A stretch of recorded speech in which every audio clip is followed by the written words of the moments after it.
is the World Cancer Day. And every year, WHO changes the theme. So this year, the theme is not changing. Yeah. Something gone wrong with the slide change.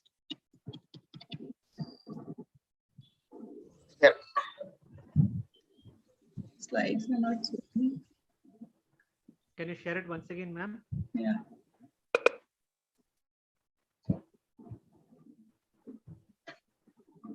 So this year, the theme is close the care gap. Everyone deserves access to cancer care. And before I give the welcome address, I just want to throw light that we all know that the incidence and prevalence of cancer is increasing because of the increase in life longevity. And according to National Cancer Registry Program, the number of new cases in India is likely to increase from 13.9 lakhs in 2020 to 15.7 lakhs in 2025. That is nearly 20% increase.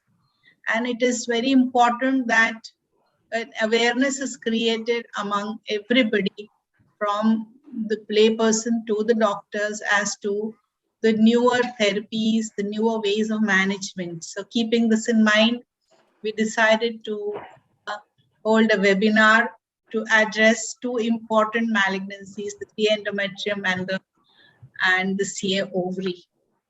And it is said, the experts say, that how can we close the care gap? We can close the care gap only if we take into confidence the specialized cancer center, the general hospital, the PHCs, and we form a standardized treatment protocol. We do a shared information, and a decision support system should be there. So if we all work together, definitely we can close the gap. So with this, I would like to welcome our chief guest of the day, none other than Dr. Bhagyalakshmi Nayak, who is Professor, Department of Gynec Oncology at Cuttack. She's a co-chair Oncology Committee of CEPOC, Governing Council member ICOG, Chairperson Oncology Committee from 2018 to 2020, Vice President AOGI in India, Joint Secretary AGY, Assistant Editor of Indian Journal of Gynec Oncology, Peer Reviewer of Gynec Oncology and BMC Cancer, Executive Member ISCCP. Welcome, ma'am. We are so privileged and proud to have you amidst us. Thank you so much. Next, I would like to welcome the guest of honor, Dr. Tamiya C. Purandare. And he's a consultant obstetrician gynecologist, Purandare Hospital, KJ Somaiya Medical College at Mumbai. He is the Vice President-elect of MOX 2022-24. He has occupied various positions in Foxy and has received umpteen award. Welcome, sir. Thank you. Next, I would like to welcome our chief guest, our chairpersons, Professor V.K. Chellama, who needs no introduction to this August gathering. She is professor and head at KM City Medical College at Mukkam, and Professor Vinay Chandran Nayak, who is professor at M. Welcome you. Next, it's my proud privilege to welcome Dr. Sushil Kumar Giri, who at very short notice agreed to address us with the topic of his choice, malignant ovarian tumor. Welcome, sir. Next, I would like to welcome our own Dr. Ramesh. He was with us in medical college service, but now he's joined private institution after getting his fellowship from Vellore. Welcome, Dr. Ramesh. And I would like to welcome my secretary, Dr. Subhash, and Dr. Rajesh for all the help. And last but not the least, I would like to welcome all the delegates who have logged in to get information, and I hope that more people will log in. So welcome all. Next, I would like Rajesh to introduce Dr. Giri for his lecture. Ma'am, And may I just invite Dr. Bhagyalakshmi Naik to speak, ma'am? yes, sure. Ma'am.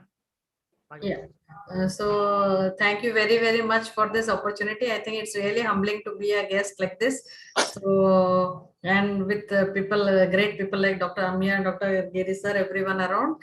And so anyway, it's just a privilege to speak my heart out. So today is World Cancer Day, and the theme is we have to close the care gap.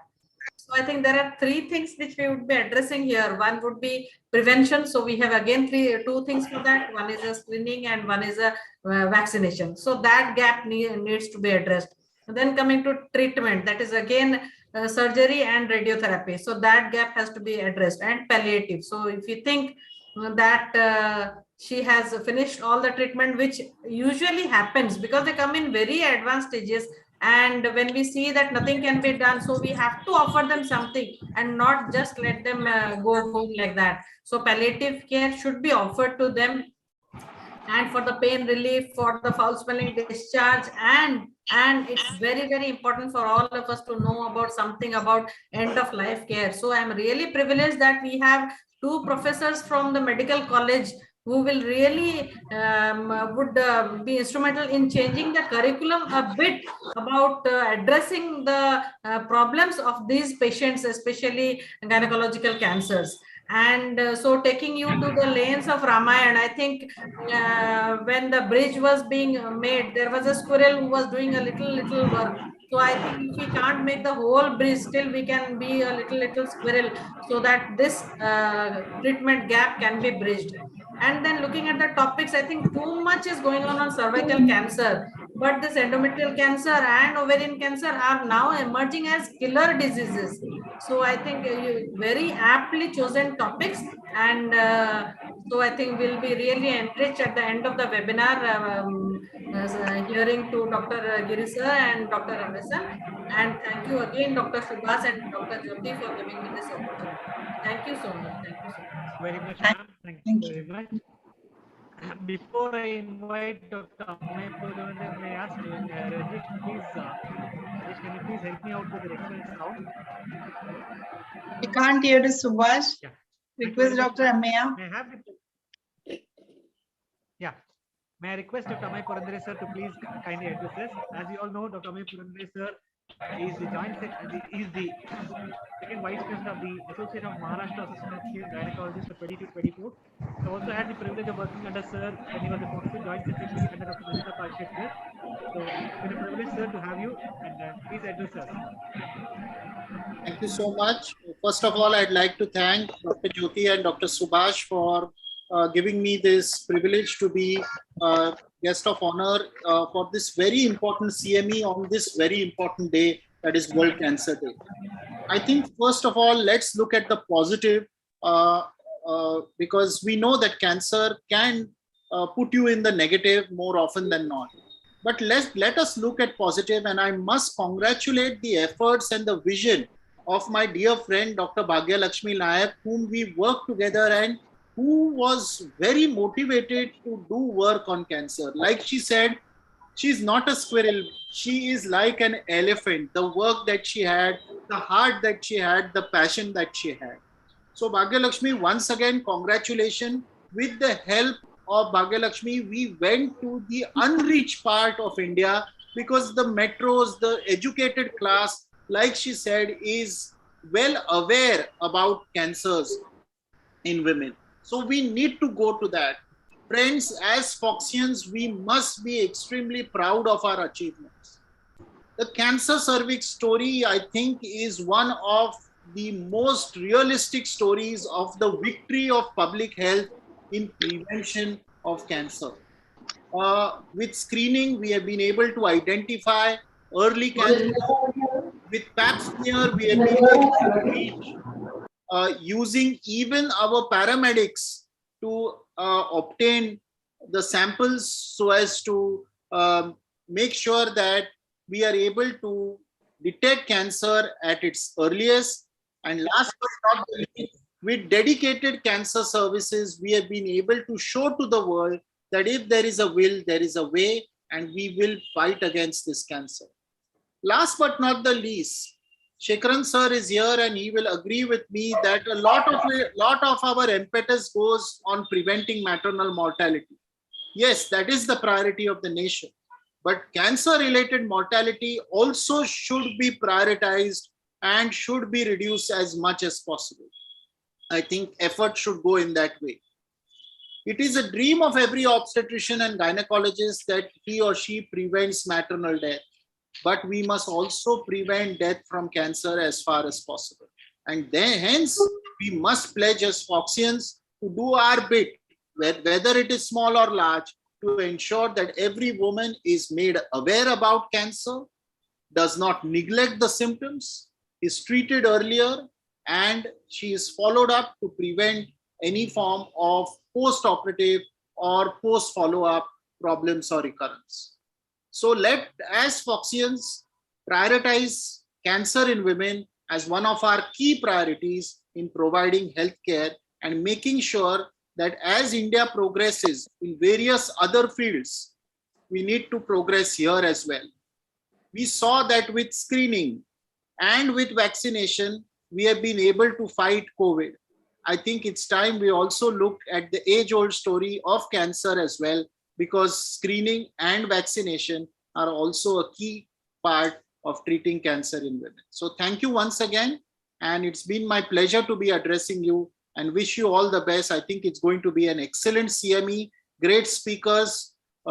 Professor Giri, I was just saying that 20 years back, I had the honor and privilege of assisting him for a Vardham cystectomy during the AICOG. Shekharan sir is a legend as far as cancer is concerned. And we also have the other stalwarts who are going to be talking about cancer. So thank you so much. Thank you very much, sir. Thank you very much for that wonderful words and words of wisdom, sir. May I invite Dr. Shekharan sir to please address us. Dr. Bhagyalakshmi Nayak was actually inquiring you, sir. You joined a bit late, sir, because she was the first thing she asked is, where is Shekharan sir here? No Sir, meeting complete without. Good evening, Shekharan sir. Sir, unmute yourself, sir. Okay. Thank you, Good evening. Subhash. Thank you, Sushil Kumar Giri, my friend for a long time, and also Bhagyalakshmi. Since I think 20 years or more, we were moving together around the world in India, fighting and trying to reduce the burden of cancer.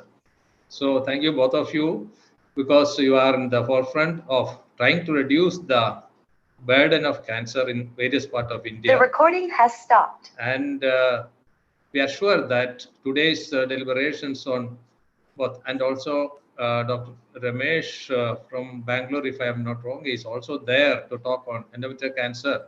As Dr. Bhagyalakshmi was mentioning, that we were having a slightly high dose of cancer cervix, but still it is also necessary because it is a preventable cancer by various methods. But the burden by an ovarian tumor, ovarian cancer is much more than anything else. And unfortunately, it is all being diagnosed at a very late stage. So let us try to make a diagnosis and treat early. And endometrial cancer is also coming up because as we advance, as in the developed world, instead of cancer service, it will be the endometrial cancer, which is going to be the leading cancer. So we cannot ignore that also.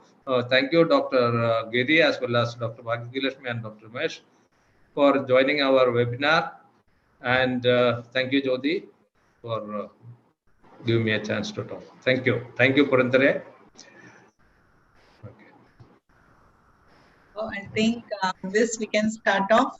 Dr. Rajesh, will you please introduce, already introduce the chairperson, please introduce Dr. Giri.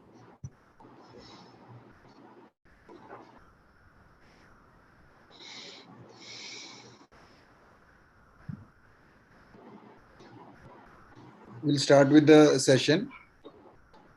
Before that, can I just invite the chairperson of the KFOG Oncology Committee, Dr. Jeena Baburaj, to please speak for us. Madam Jeena, madam. Bhagyalakshmi, ma'am, she's the oncology chairperson of the Kerala Federation, ma'am. Dr. Jeena Baburaj, she's from our society. Dr. Jeena? Jeena? Yeah, she did a lot of work for that March 8th program, International Women's Day, which we did. You know. Yes, ma'am.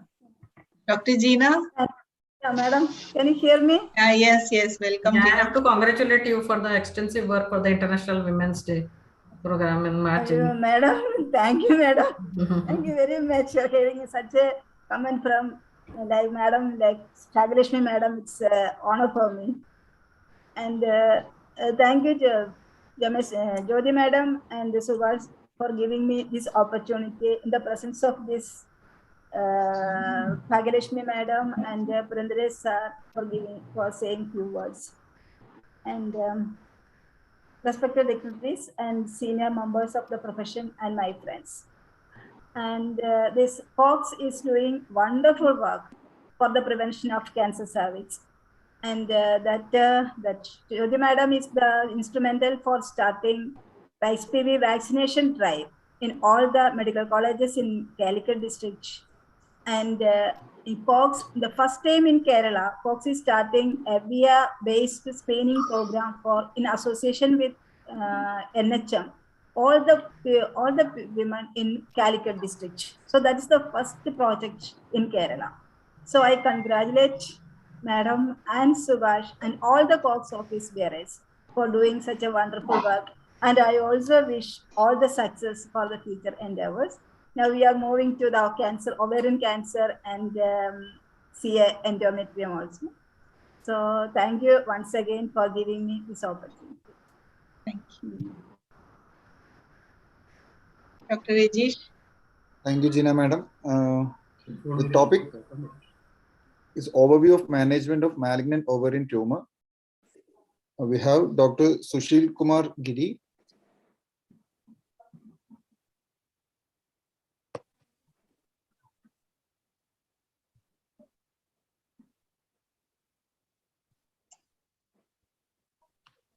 Sorry.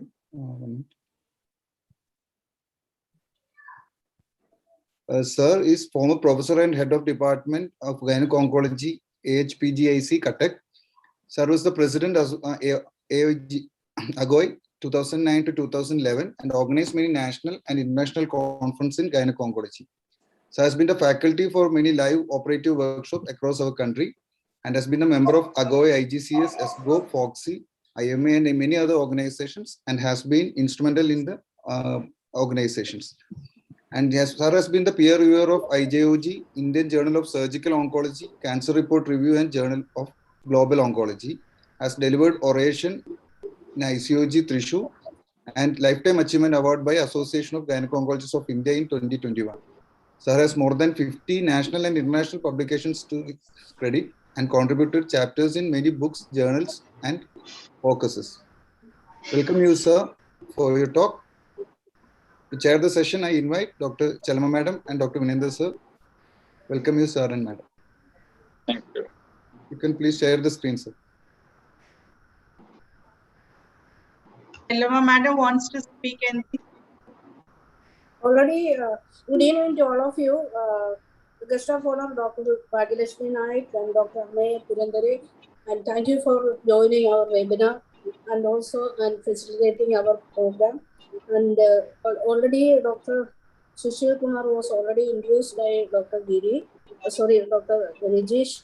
So over to you, sir, for the, your talk on overview of management of malignant ovarian tumor. So we know that the malignant ovarian tumors are silent killers of women, and it's a commonest ovarian cancer. So let us hear from you about the updates and overview of the management of malignant ovarian tumor. Over to you, sir. Thank you very much. Good evening, everybody. And I know this incidence of ovarian cancers are increasing now. That may be relative increase, but again, we see all the ovarian cancers in a very advanced stages. So that's why the mortality is quite high. And that mostly the commonest ovarian cancer we see is the epithelial. I'll come in detail to it. So the epithelial ovarian cancers are in advanced stages, mostly non-epithelial ovarian cancer. This is dysgenoma. This is stromal tumors are in a very early stage. Usually, they can be cell-based. Evaluations is a paramount importance, we know. And surgery, everybody knows the ovarian cancer needs a lot of the treatment of choice, the surgery. And when you cannot operate upfront, perhaps NSCT followed by surgery, followed by chemotherapy is the need of. And the one important point is BRCA1 and BRCA2 status. They need to be evaluated all uses, at least in high-grade uses, high-grade epithelial ovarian malignancy. So the commonest of ovarian malignancy is a malignant epithelial ovarian. That's around 90%. The rest is that is non-epithelial. And 5 main varieties are now diagnosed, now commonly thought of. That is a high grade, around 7%, endometrial around 10%, clear cell carcinoma around 10%, mucinous carcinoma around 3%, and low grade carcinoma. So there are the commonest, if you ask is for the students, if they are there, the postgraduates, they should answer. There are 5 common varieties of malignant ovarian tumors. That is a high grade, low grade, endometrial, clear cell, mucinous.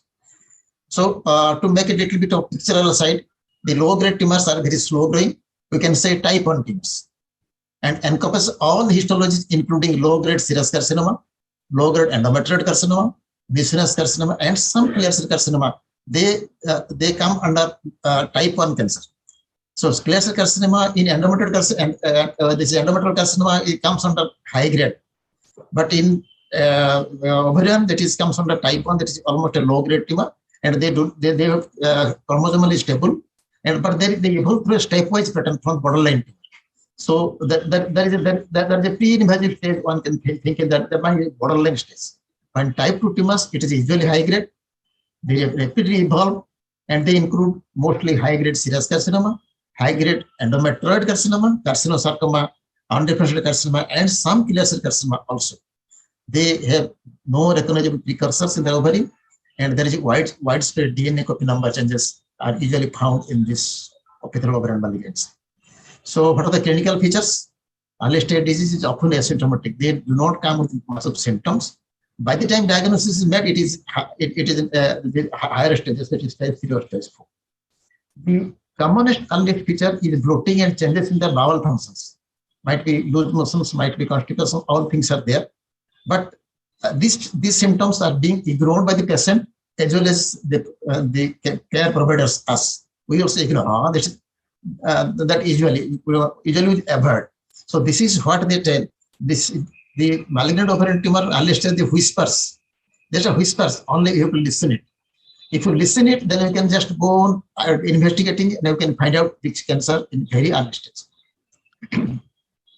So there are once you think of diagnosis or diagnose this thing to make a confirmed diagnosis, so you should take the history, that is family history of ovarian tumor is there or not, or the growth, how it is growing rapidly. In the clinical examinations, you should at least think of performance status and nutrition's lymphadenopathy if it is there anywhere, and think of abdominal, there is ascites, organomegaly, the liver, that is spleen, etc. Increase or not, if there are masses, if the mass is palpable.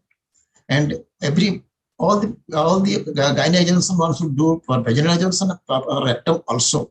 So it will give you some idea about these fornices, the adenosine masses status, and consistency of the mass, whether it is a regular mass, smooth mass, or irregular and nodular mass is there or not.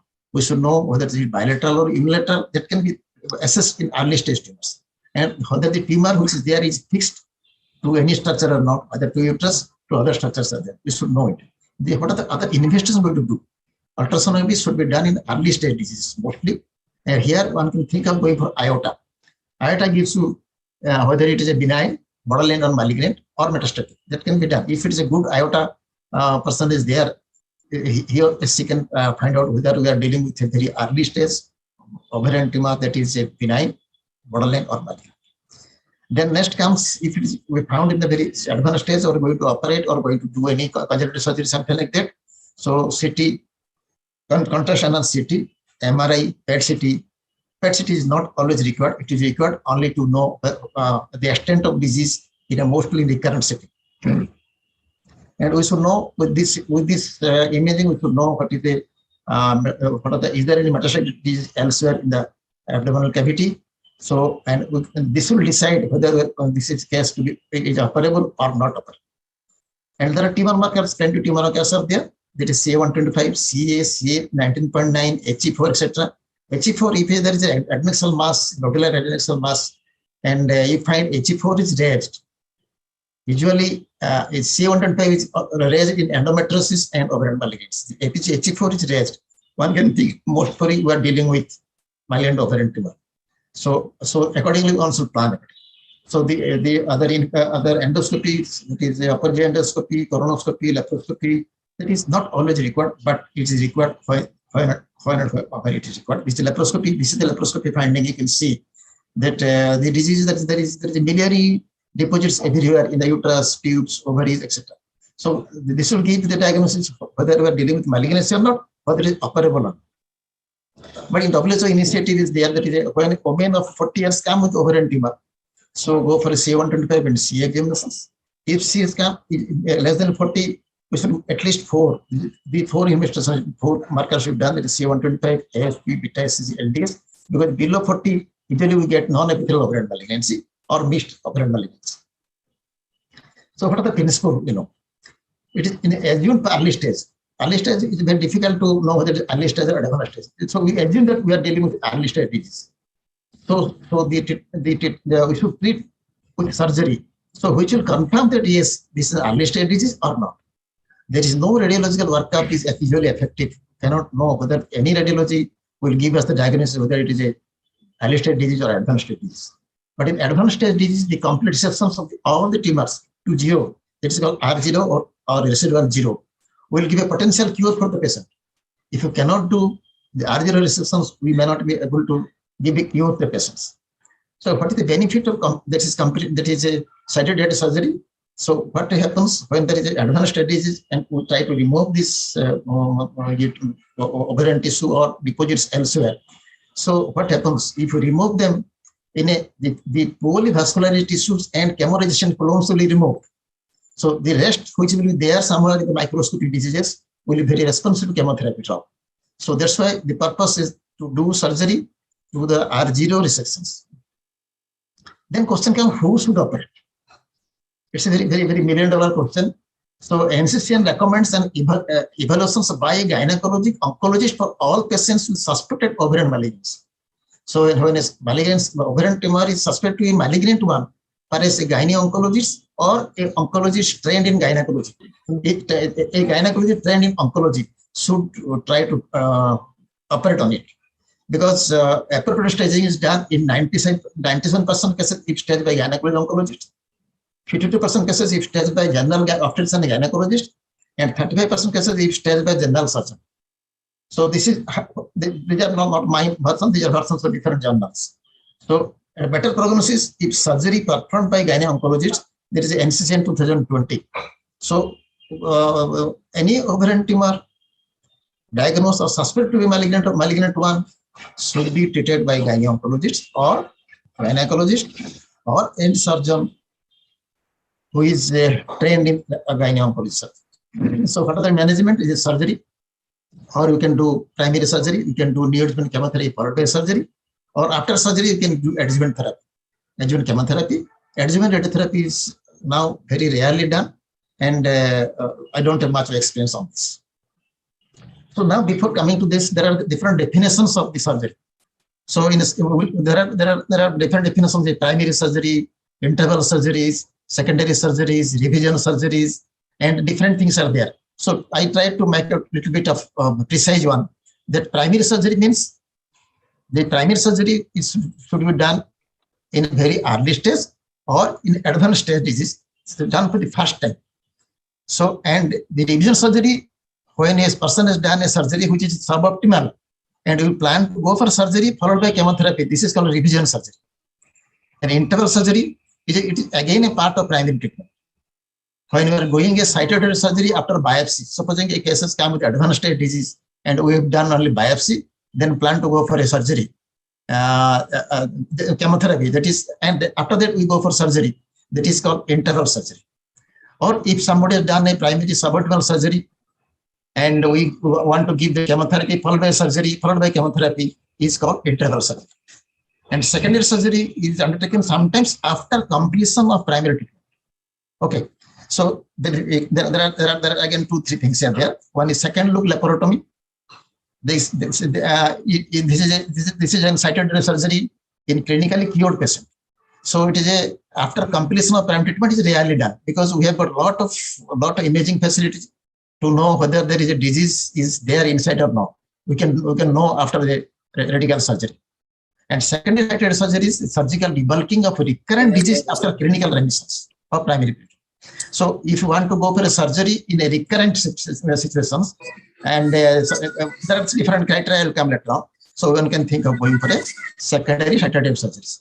And palliative surgery, as Dr. Bhagyalakshmi told, we should know what is palliations, how we are going to give some relief to the patient when she is suffering from different things, that is after bowel obstructions, urinary obstructions, ascites, all these things. So the surgery done for the purpose is called palliative surgery. It is not at all curable.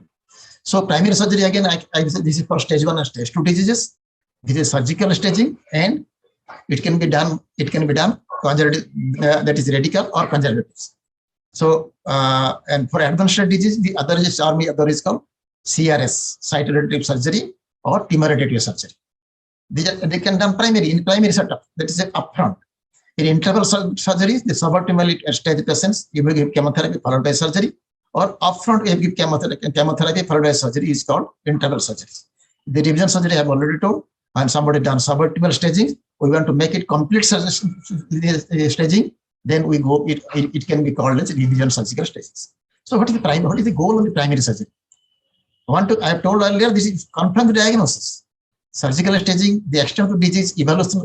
So the diseases, we know about the extent of the disease, and we're going to plan for the adjuvant therapy depending upon the external disease. There are some few patients of early stage disease, they do not require chemotherapy. So optimal cytoreductive surgery for advanced disease is, again, I told earlier, that is to make the tumor tissue left behind to respond to chemotherapy. So left behind tumor, it was earlier when I was a student, it was less than 2 centimeter, then come out to 1 centimeter. Now it has come out to 0.5 centimeter to 0 centimeter.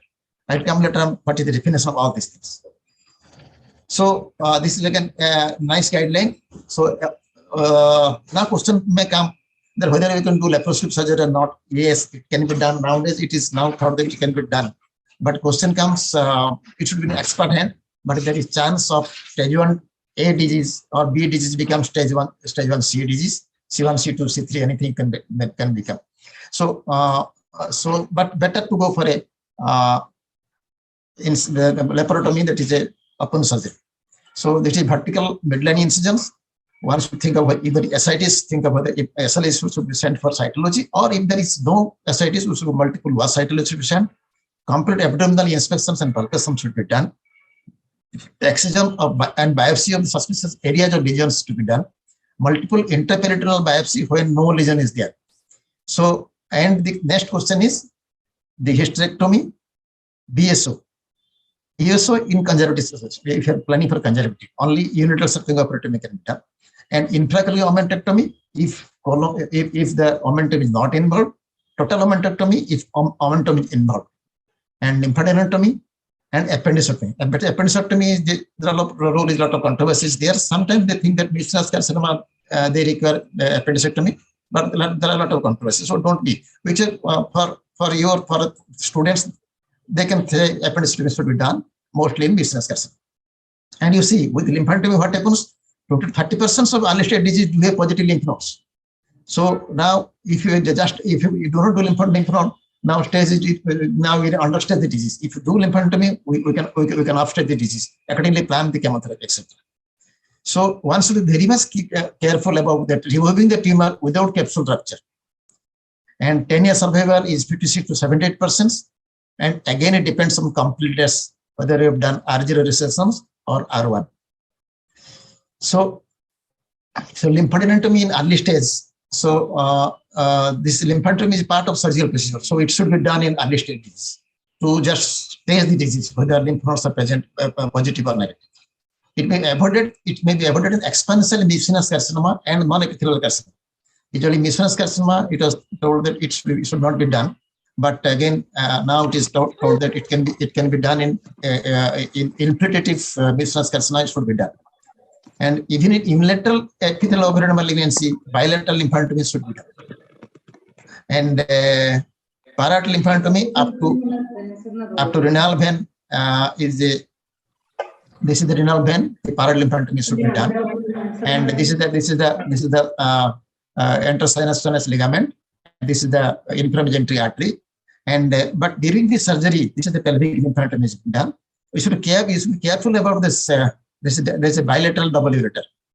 So it is very rare, but sometimes if you do not aware of this, we are going to injure the ureter. And omentectomy. Yes, omentectomy, there are many myths about omentectomy, infracolic, supracolic, but there is one term is a total omentectomy. The remember the greater omentum below the transverse colon. This is the transverse colon here. So below the transverse colon, if you do it, it is called infracolic omentectomy. If you go above this, this is called supracolic omentectomy. If you are going to do supracolic plus, remember the omentum which extends to the hilum of the spleen here after this is called total omentectomy. So one should be very careful about what they are telling, whether we are doing the infracolic omentectomy, supracolic omentectomy, or total omentectomy. There is another term which is called omental biopsy. It is not done mostly in ovarian malignancy. It is mostly done in endometrial carcinoma. So, what are the, if you are going for a conjunctive surgery, what should be criteria to fulfill? Fertility preservation is the goal.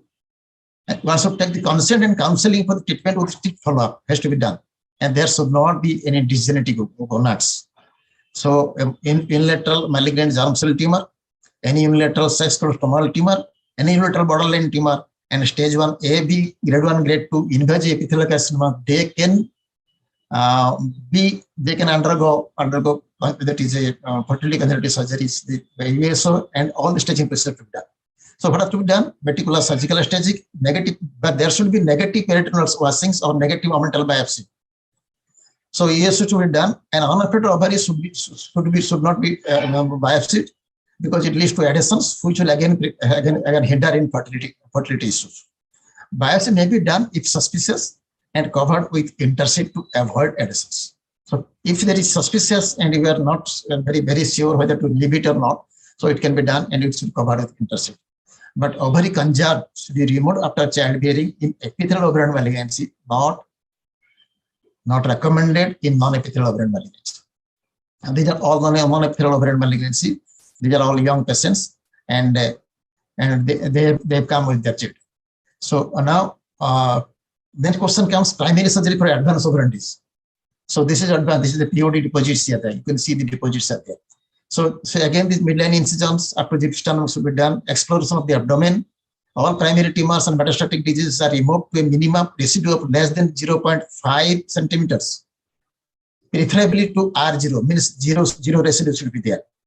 And we should go for a radical oophorectomy, that is retroperitoneal approach, and retrograde hysterectomy. This is I'm showing the retrograde hysterectomy how it is to be done. So because the mecandots and the uterosacral ligaments are ligated after the enterovaginal wall is open.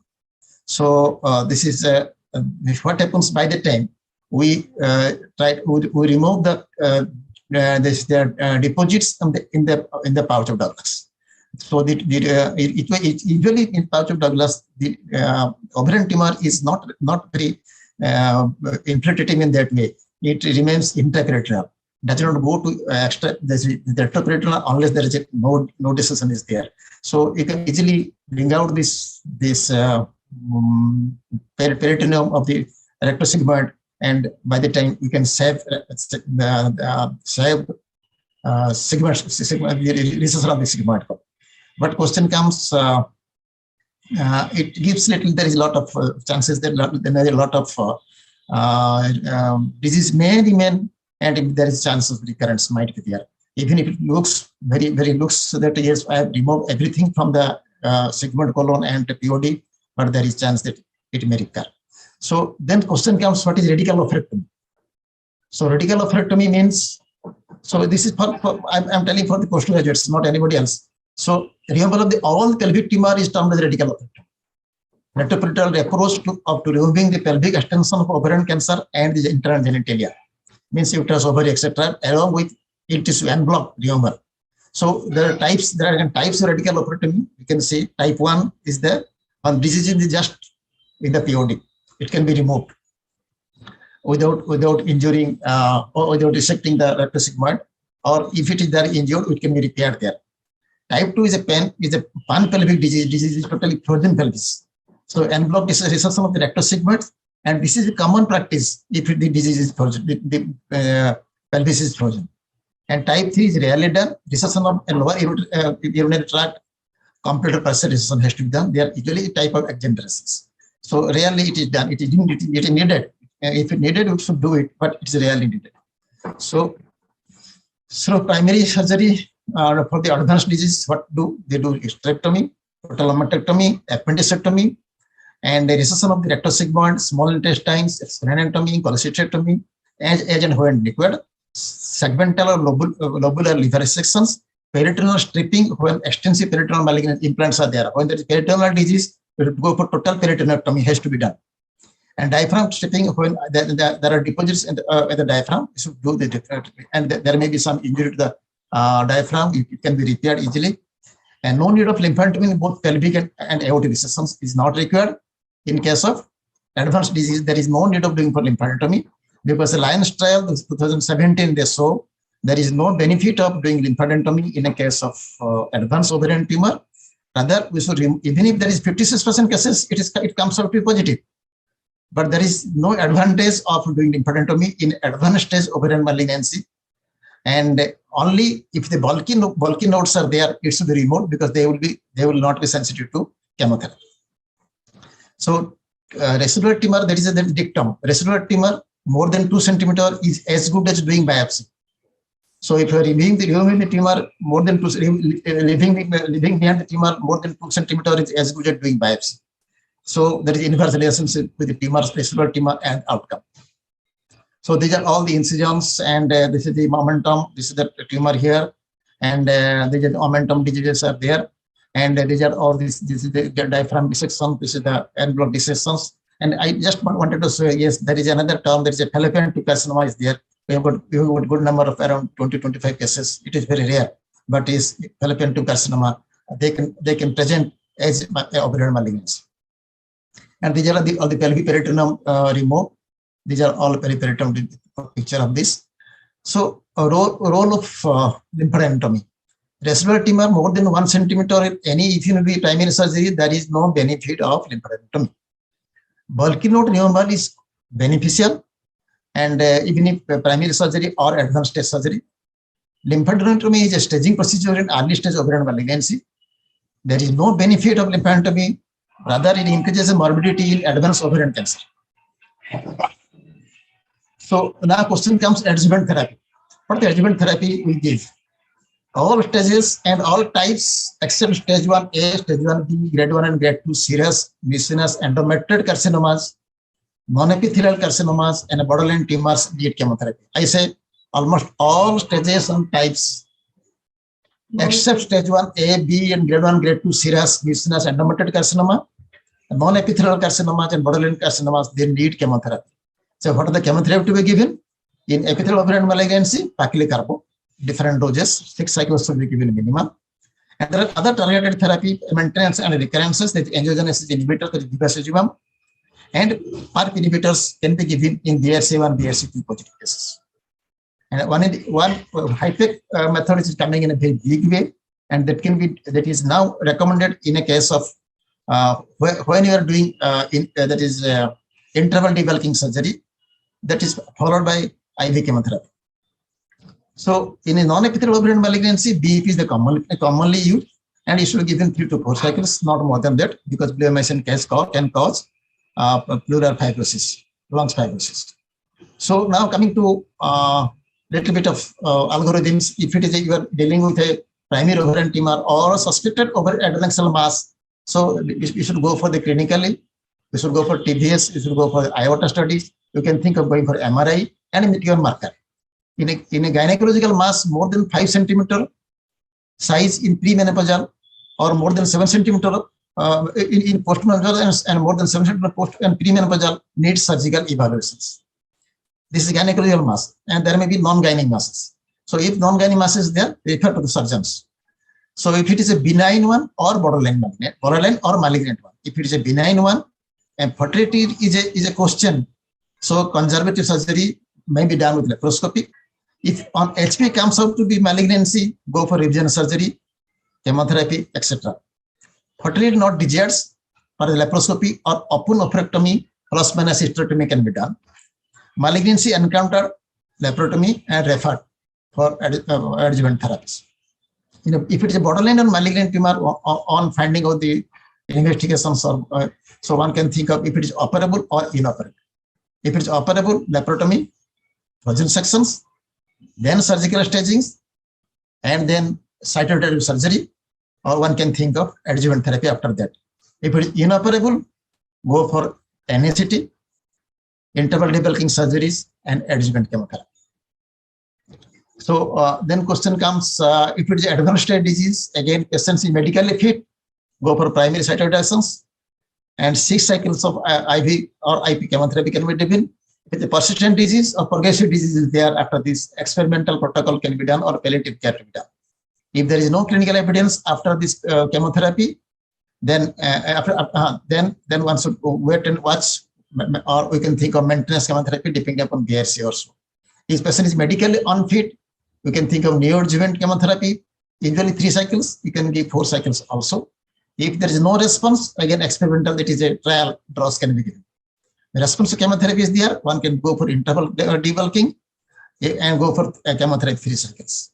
And during follow-up, if there is again rising of C125, all these things, go for the imaging methodology. Only rising of C125 does not allow to go for surgery or something or chemotherapy. Rising C125 can be rare. This is called biochemical disease, which does not. If you give chemotherapy here, it doesn't. Patient does not respond to treatment. So that is ovarian cancer management. Primary surgery is explored laparotomy, stage 1, stage 2, staging. Other is called staging laparotomy, surgical staging. So there are 2 terms. One is surgical staging, that is for is a primary surgery, that is for early stage disease. For advanced stage disease, the other is called cytotoxic surgery. Terminology is a little bit different. So surgical staging, there is no further treatment is required in G1, G2, and stage 1 and stage 1B. If it is more than that, one should go for chemotherapy. So cytotoxic surgeries, again optimal for 6 cycles. Then one can give, depending on situations, one can go for chemotherapy or intraoperative chemotherapy, or everything can be done. Suboptimal surgery, cytotoxic surgeries, there is 3 cycles of chemotherapy followed by interval surgery, or one can go for a compression surgery followed by chemotherapy followed by surgery. So now coming to what is the complete surgery. Complete surgery means there is no residue. The residue is 0. On the optimal surgery, the residue is less than 0.5 centimeter. Now people are thinking it is more than up to 1 centimeter can be taken into considerations. But these are usual definitions. And suboptimal is residue is more than 1.5. This other is called R1. This other is called R1. So the impact is that if there is residue is nil, the median survival is 39 months. If it is less than 0.5 centimeter, again 29 months. 0.6, 1.5 centimeters is 18 months. And if it is more than 1.5 centimeters, 11 months. Again, it was in 1975. It holds good today also. And these are all these advanced shape diseases. We have got the colostomy. We had to do it because there was a huge disease in the pelvis. So then what we call interval surgery. So it is done after NACT. NACT means neoadjuvant chemotherapy. This other you can call it interval debulking surgery. So what are the indications? When tumor seems unresectable or high surgical risk, there is this cause for we should go for NACT. So there are many things which is there. That is called Mayer score. That is a CT scan score. This if the more than 3, there are 12 scores are there. So we can go through internet. You can find out if it is the score is 3, more than 3 out of 12. We can think of going for NACT. And faculty scoring is more than equal to 8. This is laparoscopy scoring. So we can again think of going for NACT. And a patient with large ascites, patient with malnutrition, albeit less than 2.8, weight loss is more than 10 to 15% of total body weight, concurrent serious medical problems, or elderly frail lady. Usually they need chemotherapy before surgery, because with these conditions, the general condition improves, and the surgery becomes little less extensive with less intra and postoperative complications. But finally, there is no, if any, there is no much survival benefit except that the surgery becomes, the surgeon is happy and the patient is happy because there is no much complications. So when suboptimal cytoreduction at primary surgery is done, so there is 3 cycle of chemotherapy followed by surgery, followed by 3 cycle chemotherapy followed by surgery. So when the surgery is done followed by 3 cycles chemotherapy, is better survival result is recorded by few of the authors, but it is not tracked. And primary reconstruction is difficult. So when we feel clinically and imaging also, it seems that it is difficult to do primary surgery. So perhaps one should go for chemotherapy followed by cytoreduction because finally the result is same. So what are the advantage? Increase the optimal debulking rate, less aggressive surgical approach, intraoperative complications decreases, mortality and morbidity decreases, and similar survival benefit without compromising the quality of life. So this is again the same thing. When suspect of advanced ovarian cancer, conventional staging to be done or not, primary debulking surgery is feasible or not. So we can do laparoscopy. In laparoscopy, there is a small bowel disease, diaphragm disease is there, portal vein disease is there. Very difficult to do surgery. There is a, if think of whether there is a debulking surgery is feasible, go for primary debulking. Debulking surgery is not feasible, go for neoadjuvant chemotherapy followed by surgery. So this is low feasibility of primary debulking surgery is there if the age is more than equal to 60 years, high C120 value more than 600, poor physical status class 3 to 4, AS means American Society of Anesthesiologists, there is a score, they do it class 3 and 4. And metastatic disease, root of the small supramesenteric artery, that disease is there. Spreading hiatus ligament disease, lesser sac disease is there. Gastrohepatic ligament or portapatic disease is there. Gallbladder fossa and intersegmental fissure in the liver. This disease also, the extensive disease in the mesentery and bowel. This becomes difficult to treat primarily. And yes, they recur very, very frequently. There are some methods we can do it, but again, you can do with CUSA, you can do with other methods also, it can be done. So what are the evidence in favor of this? URTC, this is evidence, they say, after giving chemotherapy, the recession becomes R0 recession is possible in 19.5% of cases in primary debulking surgery versus 51% cases in interval debulking arm. And the progressive survival is 12 months, both, either do primary or interval. And overall survival is again same, 29 versus 30 months. Again, if the recession is not R0, the result is again poor. Coro study, they says that is if it is a R0 is possible in 17% of primary debulking surgeries and 39% in interval debulking surgeries. And progressive survival is 10 months versus 12 months, primary debulking versus interval debulking. Overall survival is 22.6 months, 24.2 months again in primary and in interval debulking. This is the newest trial which is completed now. And this is in stage 3C and stage 4 diseases. Again, this is assessed by laparoscopy predictive index. They say the recession 0 is possible in 47.6% in primary debulking settings versus 77% in interval debulking settings. But again, PFS, that is progressive survival, is 15 versus 14 months, and overall survival is 41 versus 43 months. So the result is same, but toxicity more if you give chemotherapy. So what are the recommendations then? Primary debulking surgeries can be undertaken if the stage 3A, stage 3B, stage 3C, plus largest metastasis is less than 5 centimeter with good performance status. That is usually found in 37% of populations. And interval debulking surgery is if the patient is of poor performance status and or stage 4 diseases or large metastasis, one can think of this is IDS, interval debulking surgery.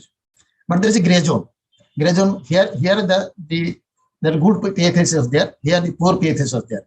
But if the good PFS with stage 3 disease with metastasis more than 5 centimeter, here less than 5 centimeter was there. So what to do?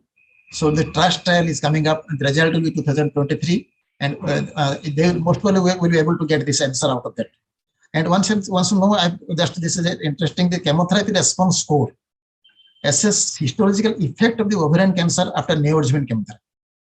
So if you give neoadjuvant chemotherapy and patients response to the chemotherapy, and on opening you find the disease is very less, whereas they will progress, they will have a better survival, and progressive survival will be better.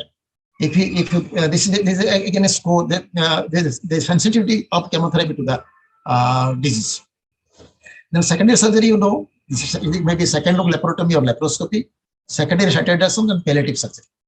So second-look laparotomy or laparoscopy is nowadays not done because we have got plenty of imaging modalities.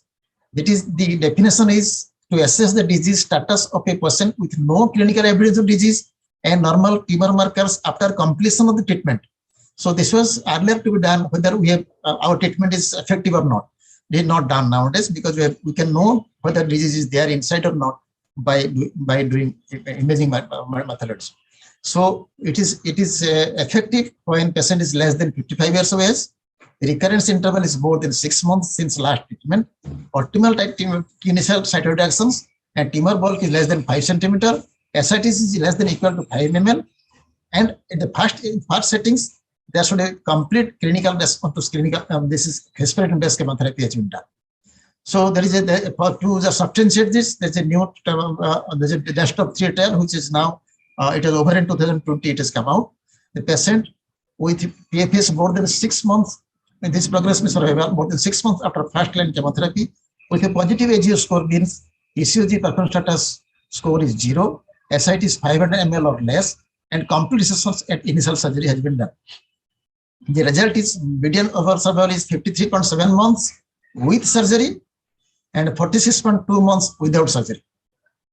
And think of with R0 restrictions, the overall survival increased to 60.7 months. So everything, most probably the resistance, our surgical efforts, it counts a lot.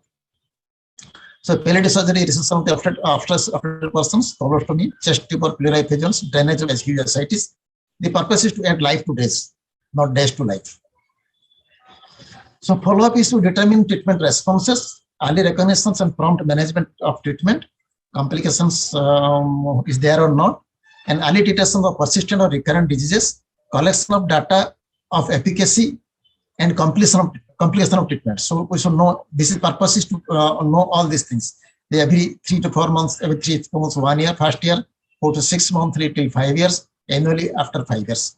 At each visit's detailed history, clinical examination to exclude recurrences, and the imaging agent when required. And survival is there. This is again 2000 data. If stage 1 disease are found in 25% cases, and the survival is around 95%. Stage 2, that is a 6% cases, and the survival is around 65%. So I mean, stage 1 is mostly in ovary, stage 2 is limited to pelvis, stage 3 limited to abdomen. If it is around 55% cases are found, this is the highest, and the survival is 15 to 13%. And if distal metastasis is there, it is around 15% cases, and we get a 0 to 20% survival if survival is there, and overall survival is 50%. So to conclude this, optimal debulking surgery is the strongest independent prognostic factors for overall survival and should remain the goal of every surgical reform. So we should not do just maximum debulking, we should do optimal debulking. That should be 0 residue is the best. Neoadjuvant chemotherapy with interval debulking may be considered preferred treatment due to the lower morbidity and similar survival. The ability to achieve optimal cytoreduction is likely a factor of tumor biology and surgeon's aggressiveness. So yes, it depends upon tumor biology and how aggressive a surgeon is. No reliable way to predict preoperatively the ability to achieve optimal cytoreduction is not possible always doing.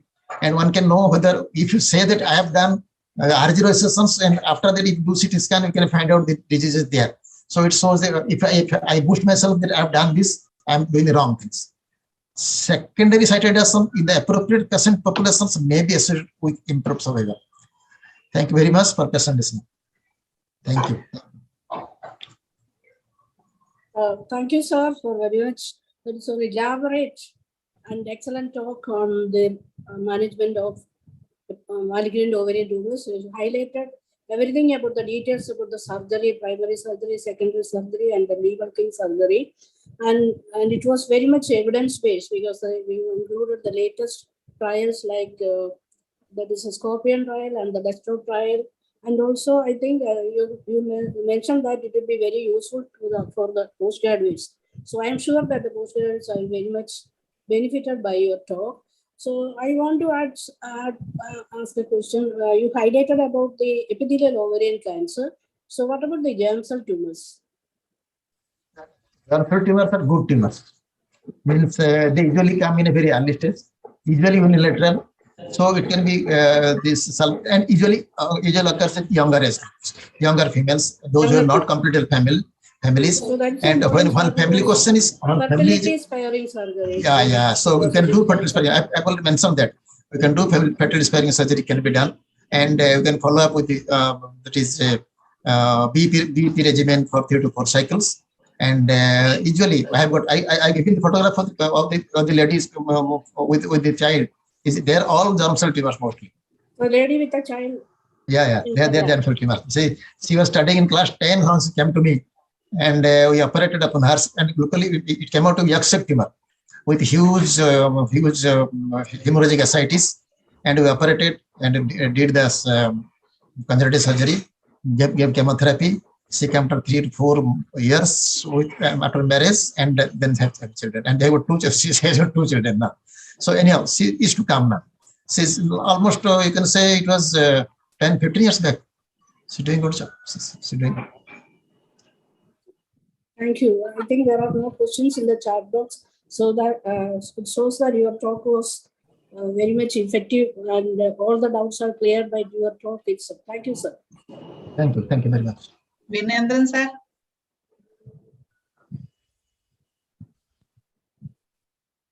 Madam, sir, unmute.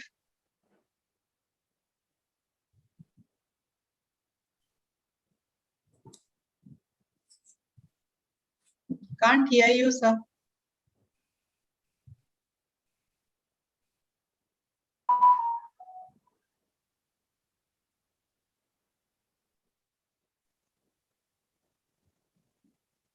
His mic is not working.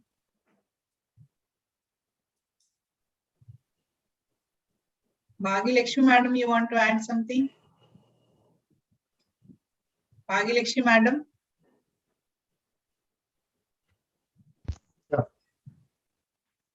Virendra sir. Yeah, okay. In the meantime, by the time Virendra sir is the mic issue sorted out, may I invite Dr. Janmaji Mahapatra sir here? Dr. Janmaji sir. He is the vice presidential candidate from the East Zone, and we are very happy to invite you for this functions to have you in our function, sir. Good evening, sir. Sir, again, your volume is not heard. Well, I've excellent talk by Giri sir. Please go ahead. Thank you, sir. Thank you. Virendra sir. Hello. You can hear? Yes, sir. Hello. Yes, sir. We can hear you. We can hear you, sir. Professor Giri, it was an excellent talk, and you covered almost everything, and regarding even the Scorpion trial and the role of NACT versus the PDS. And it was really a commendable effort to cover the whole of ovarian tumors in this span of time. And I have got a doubt regarding the epithelial ovarian cancer and the fertility preserving surgery. The recommendation is that it can be done in stage 1A, B, and grade 1B, grade 1A, so grade 1, 2. But we have got very few experience of because we do not get in early stage for the fertility preservation surgery. And I have got 1 or 2 cases, and they recur. So usually, as per recommendations, we cannot go, and very difficult to know that. And frozen session does not give you that it is a grade 1 or grade 2. That's not always possible. So that it can be grade 3 disease. So it becomes difficult on this particular case. But I have got 1 or 2 cases mostly, and they've recurred, and that's why almost not done. I have not done. Okay. Survival is also more or less same, no? Definitely, there is a recurrence in survival will decrease. So when there is a recurrence, but one thing, patient has to be totally concerned. Totally concerned. It should be counseled, the father, the parents, because she's young now. So the parents, if married husbands and family member, they should be counseled properly before going for a fertility sparing surgery. It's very difficult because they have to come for regular checkup and regular investigations. Yes, there is no recurrence. And also the risk of induction of ovulation and all. Again, yes. The risk of spread to other ovary all fixed there. Yes. Because cystectomy, as it is, we are doing conservative mostly cystectomy. Cystectomy will in case that there will be spillage, all these things, possibilities there. If you are doing oophorectomy also, there is chance of recurrence to other ovary. Yes. So if you are doing a fertility sparing surgery, even if non-epithelial ovarian malignancy, do not do cystectomy. Try to do oophorectomy. Yes, oophorectomy. Yeah. And regarding frozen section, do you believe? No, you have to believe. There is nothing, no way out. There is no, and yes, 85% sensitivity is there. Yes. Sessions, if it is done with persons experienced in frozen sessions, yes, they give around 85%. They give the correct. If you do not have frozen sections, what you can do imprint smear. Your pathologist should be well versed with the imprint smear. Means the tissue has to be put on the vesicle on the slide, and they see. And there's a poor man's frozen sections can be done, and that give is almost accurate to frozen section. Okay, thank you, sir, for the. Thank you.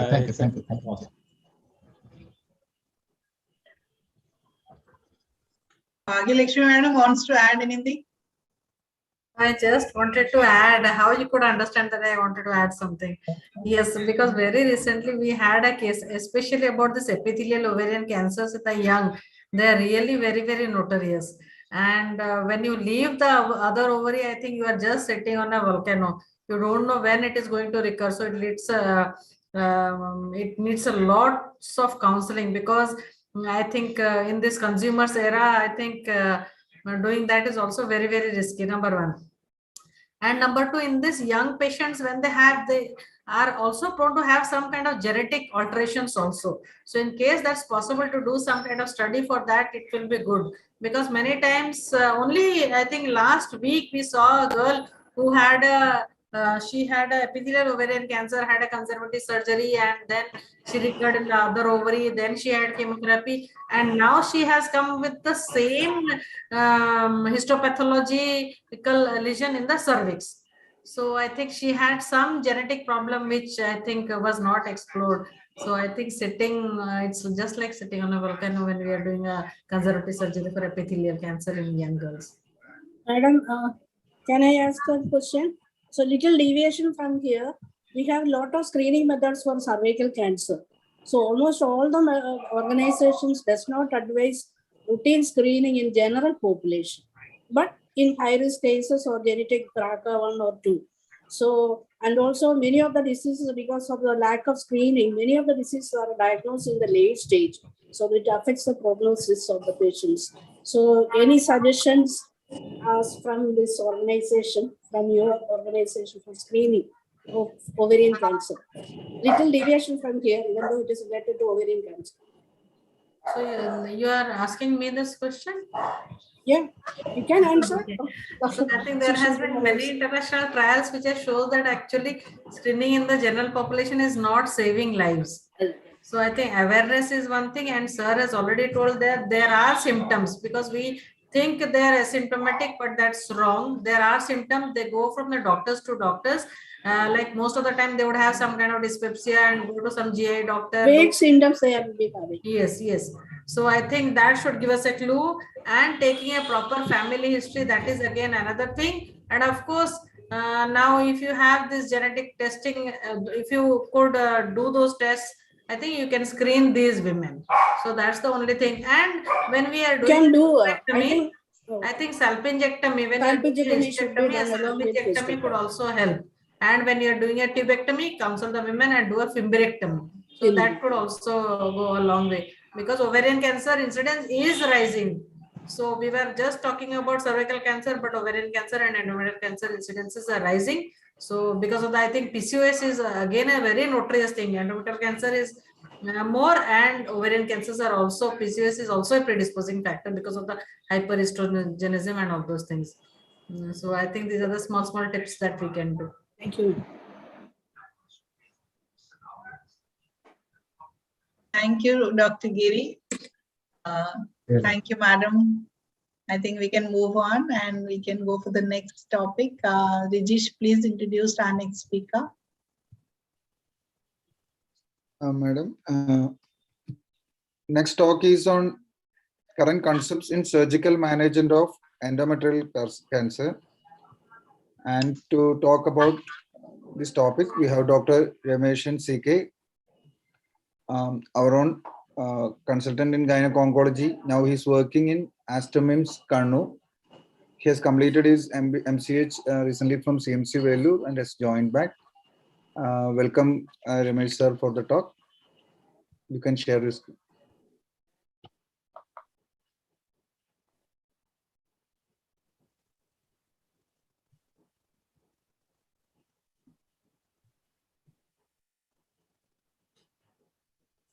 Good evening, everyone. I thank all the senior faculties and all the office bearers of Calicut Society for helping me to be part of this CME. So I will be talking briefly on the current concepts in the surgical management of endometrial cancer. So we know the endometrial cancer has become one of the most common gynecological cancer in many of the developed countries. And hello.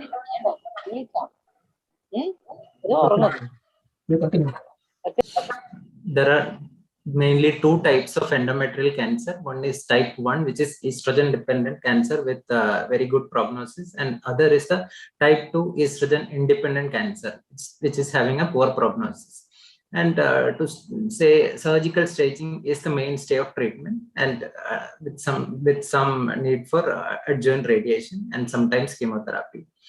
Adjuvant treatment is currently based on the risk factors which are identified during the surgery.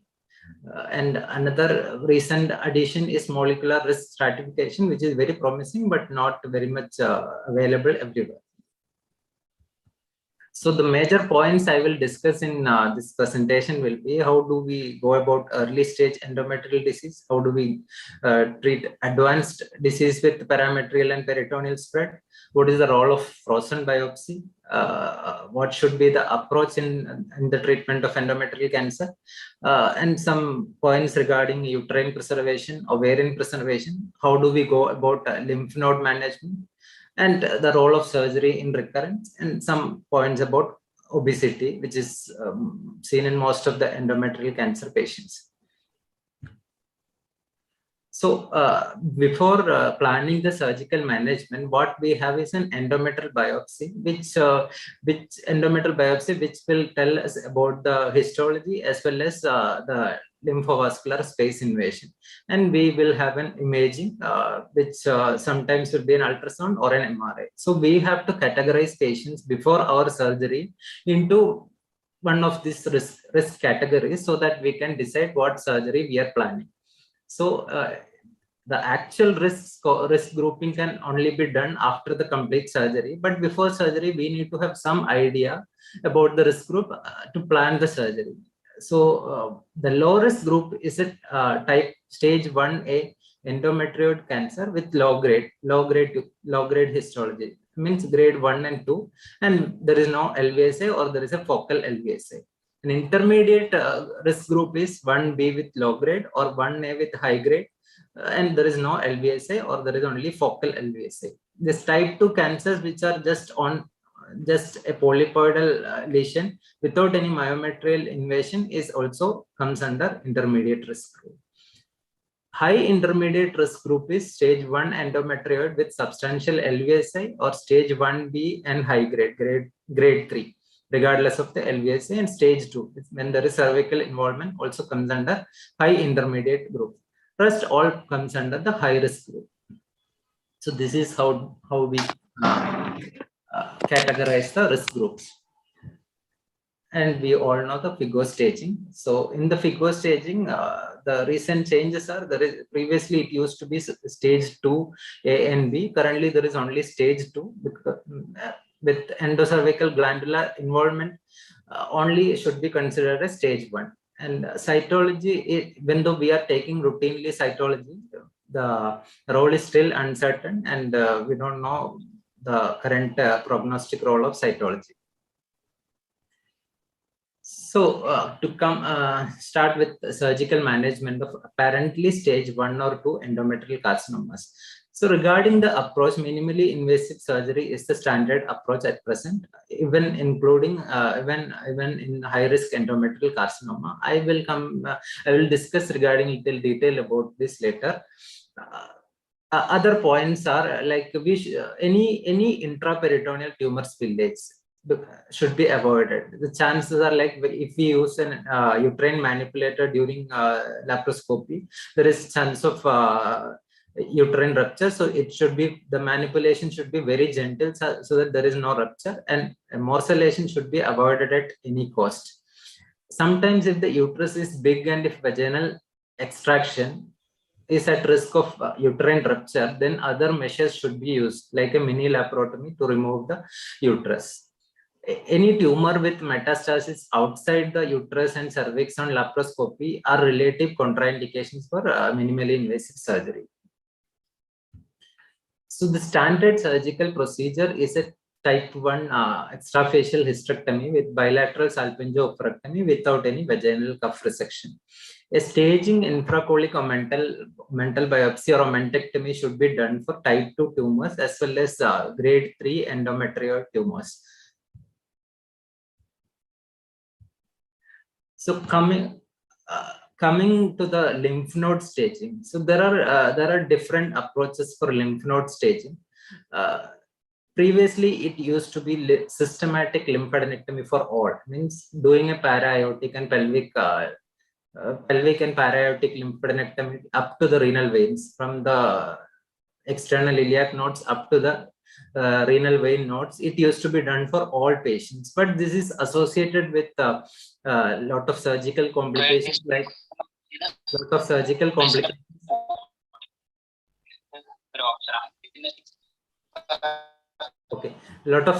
complications like injury to the ureter, injury to the vessels, and there is prolonged surgery due to the increased time taken. And in the postoperative period, there is an increased risk of deep vein thrombosis. There is increased risk of lymphedema in the later stages. So this systematic lymphadenectomy is associated with its own complications. And the problem is that not every patient needs all this systematic lymphadenectomy.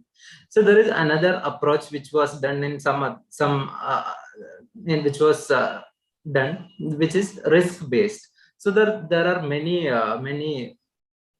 methods of assessing the risk of lymph node metastasis and avoiding lymphadenectomy in the low risk group and doing it only for those high risk cases. So the problem is that there is some chance of missing positive nodes, and then we will be under treating such patients. So then came the Sentinel node technique, which is sometimes considered as the middle path between a total systematic lymphadenectomy and a risk-based algorithmic approach. So regarding lymph node staging, current recommendation says Sentinel lymph node is considered as the standard for the staging purpose in patients with low risk and intermediate risk disease. So this low risk and intermediate risk is decided based on the biopsy and the imaging. So any patients who has no myo invasion, even the complete lymphadenectomy, Sentinel lymph node lymphadenectomy also can be avoided.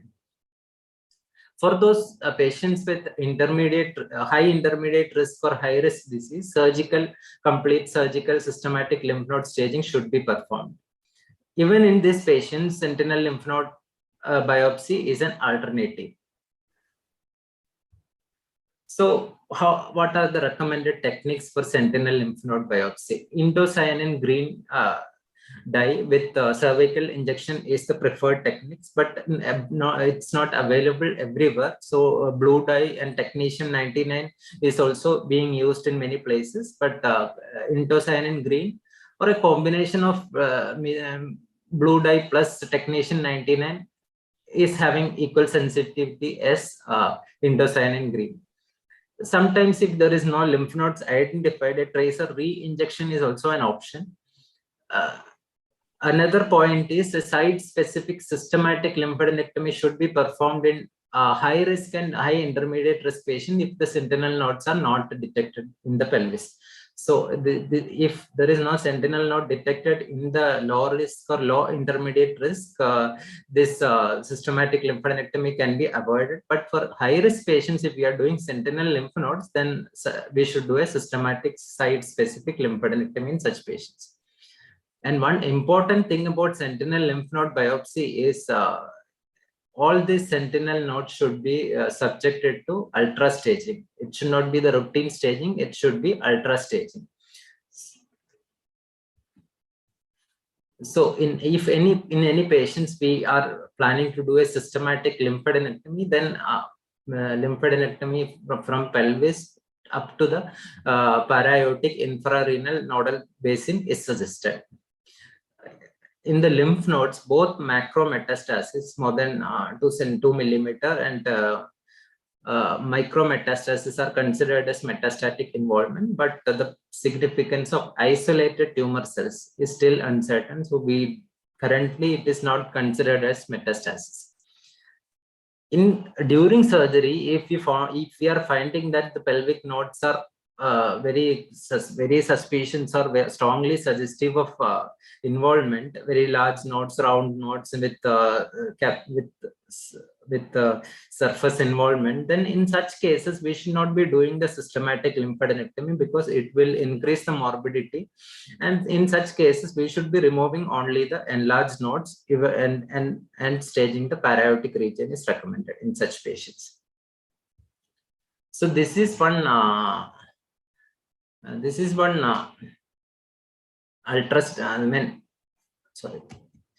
recommendation from Memorial Sloan Kettering for the sentinel lymph node technique. So in that case, when we are doing the sentinel lymph node technique, initial laparoscopy, we should do a peritoneal serosal evaluation for any advanced disease. If there is peritoneal or serosal disease, then there is no role for sentinel lymph node technique. If there is no peritoneal or serosal disease, then we should open the retroperitoneum and evaluate for sentinel lymph nodes.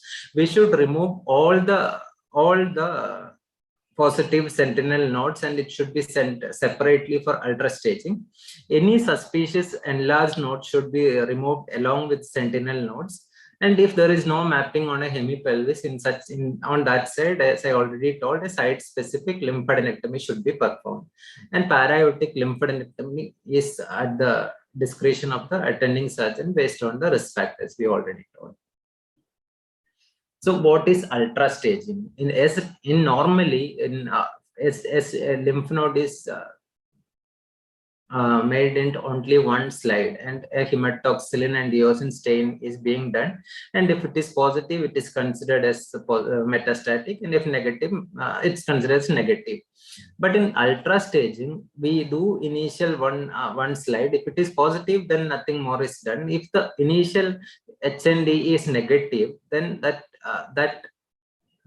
same lymph node is made multiple slides are made using the same lymph node at different thicknesses, and we do IHC with AE1 and AE3, and multiple HND also is done, so that any possible small metastasis is identified, which is not in the center, in the periphery is also identified. So this is ultra staging. So with ultra staging, actually the number of lymph node detected is more than the systematic lymphadenectomy. That is the current evidence. So regarding another this is regarding the Sentinel lymph node technique. So I have talked about some risk-based algorithms. So the Mayo Clinic criteria is used for low risk in some centers, where we consider a patient with grade 1 or 2 endometrioid carcinoma with less than 50% myoinvasion and a tumor less than 2 centimeter. Such in frozen section, such tumors are at very low risk of lymph node involvement, and no lymphadenectomy is recommended for this kind of low risk patients. So any patient who is more than low risk is in such patients, it is a complete para-aortic and pelvic lymphadenectomy is done. So if you look at all the patients, around 30 to 40% of patients comes under this low risk and they don't need any lymphadenectomy. So what is the role of intraoperative frozen biopsy? As we all know, frozen biopsy is not very reliable. So, but sometimes we need to use frozen biopsy. As I will tell one situation in like a postmenopausal patient who had come with bleeding, and on biopsy we got only a typical hyperplasia. But on after surgery, if we are finding a mass which is probably infiltrating, in such cases we can actually send the specimen for frozen biopsy to differentiate between carcinoma and hyperplasia. And if we are actually practicing a risk-based lymphadenectomy, in such cases we can actually send the uterus for looking for myoinvasion and proper tumor size, so that we will know whether it is low risk or whether the patient needs a lymphadenectomy. But still, frozen biopsy is not always very reliable. So regarding the radicality of surgery for clinically stage 2, the cervical tumor with cervical involvement, the current evidence says on total hysterectomy with bilateral salpingo-oophorectomy with lymph node staging is the surgical standard of care. More extensive procedures like what we used to do earlier, a modified radical hysterectomy, should be performed only if such a surgery is required to achieve a clear free margin of the cervix. So in preoperative imaging, if you are finding that the whole of the cervix is involved and we need a radical surgery to get a clear margin, in such cases only a type 2 radical hysterectomy is needed. For otherwise, only a type 1 hysterectomy is needed.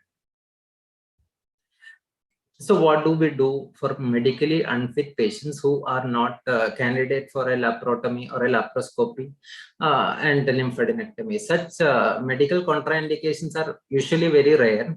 In such, if such a patient comes to us, we can do a vaginal hysterectomy with bilateral salpingo-oophorectomy, and we can assess the risk factors based on the hysterectomy specimen, and can consider them for adjuvant treatment based on that. In some patients who are not at all a candidate for surgery, such patients can be given definitive radiotherapy for the primary tumor. So what is the role of surgery for clinically overt stage 3 and 4 disease? In stage 3 and 4 endometrial carcinoma, including both type 1 and type 2 carcinoma, surgical debulking and removal of enlarged nodes is considered only if a complete cytoreduction is possible with acceptable morbidity and a good quality of life.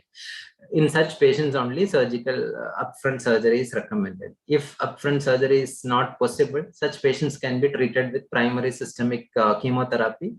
And if the patient has a good response to the primary chemotherapy, such patients we can do a delayed surgery of removing whatever residual tumor is there. Hysterectomy plus BSO, plus if there is an enlarged node or peritoneal disease which can be removed, that surgery can be done if there is a good response to the initial chemotherapy. There is no role for systematic lymphadenectomy after chemotherapy. So regarding some other issues, so what if a young patient comes to us with endometrial cancer? Regarding ovarian preservation in stage 1 and 2, ovarian preservation can be considered in premenopausal patients who are less than 45 years of age and are having a low grade grade 1 or 2 endometrial carcinoma with less than 50% myometrial invasion and no obvious ovarian or extrauterine disease. This we have to confirm using a preoperative MRI. Yes, CA-125 is also done in such cases. It sometimes helps in identifying, a raised CA-125 helps in identifying extrauterine disease. So before ovarian preservation, we have to do an extensive imaging and blood markers so that we are not missing any extrauterine disease. In such patients, we can preserve the ovaries. Even if we are preserving the ovaries, salpingectomy should be done. And ovarian preservation is not recommended for patients with a family history of with increased risk like BRCA syndrome or a Lynch syndrome. So a patient who has not completed family, if she comes with endometrial cancer, then what can we do? A fertility preservation is not a standard treatment for endometrial cancer, but if patient is very motivated, then we can select patients for fertility preservation by doing a preoperative MRI and looking at the histology.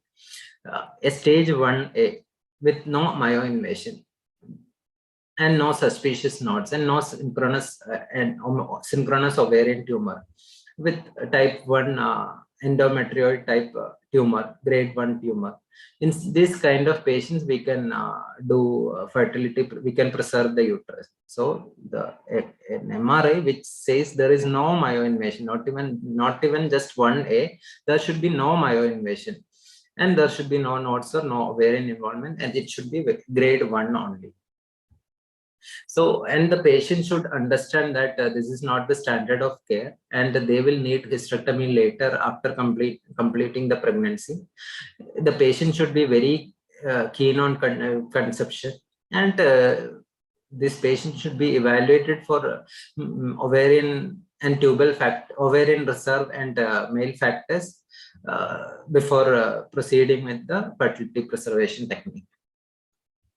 So the medical management which is usually given are either a methoxyprogesterone acetate 400 to 600 milligram per day, magestrol acetate 160 to 320 milligram per day, or we can put Mirena along with this oral progesterones. A repeat biopsy and imaging is done at 3 months and 6 months.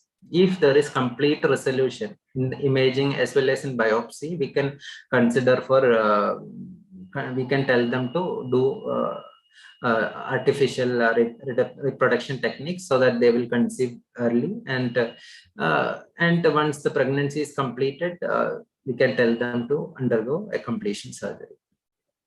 In some patients, a hysteroscopic resection of the tumor is done or an extensive DNC is done prior to starting this progesterone, so that the success rate is a little bit more. So there are some issues associated with this uterine preservation, because even though the MRI is very highly sensitive, we can miss some myoinvasion as well as ovarian and nodal involvement with the MRI. And the current molecular markers like a POL mutated tumor will be a good tumor, a P53 mutated tumor will be a bad tumor. So maybe we can include the current molecular markers in recent times, in the coming years, so that we will get more clarity which patients can undergo fertility preservation. And regarding the duration of treatment, if some patients, even though if there is complete resolution at 6 months, they may not be willing to undergo IVF immediately. So such patients are a confusion at the end of treatment. And another confusion is how many pregnancies can be allowed after this complete resolution. All these are the issues associated with uterine preservation. Now coming to the different approaches for surgery. the three main approaches are the laparoscopy, robotic, open techniques. Then there are so many trials which have compared these methods. So I will be focusing on this recent Cochrane review on which method is best. So in this Cochrane review, the majority of the patients are contributed by two large trials, the GOG trial and the LACE GOG Lab 2 trial and the LACE trial, which is done in Australia and New Zealand and Hong Kong. They have contributed. The GOG Lab 2 has around 2,000 patients, and this LACE trial has some around 80%, 800 patients. So these two trials contributed majority towards this Cochrane review. And what the results showed, the overall survival was like similar. The hazard ratio is 1.04. The forest plot is showing both the laparoscopy as well as laparotomy offers equal survival. And regarding the recurrence-free survival also, there is no difference between laparoscopy and laparotomy. So if I summarize the evidences in favor of MIS in the surgical management of endometrial cancer, it is oncologically safe. The quality of life improved in the first 6 months. Perioperative complications have are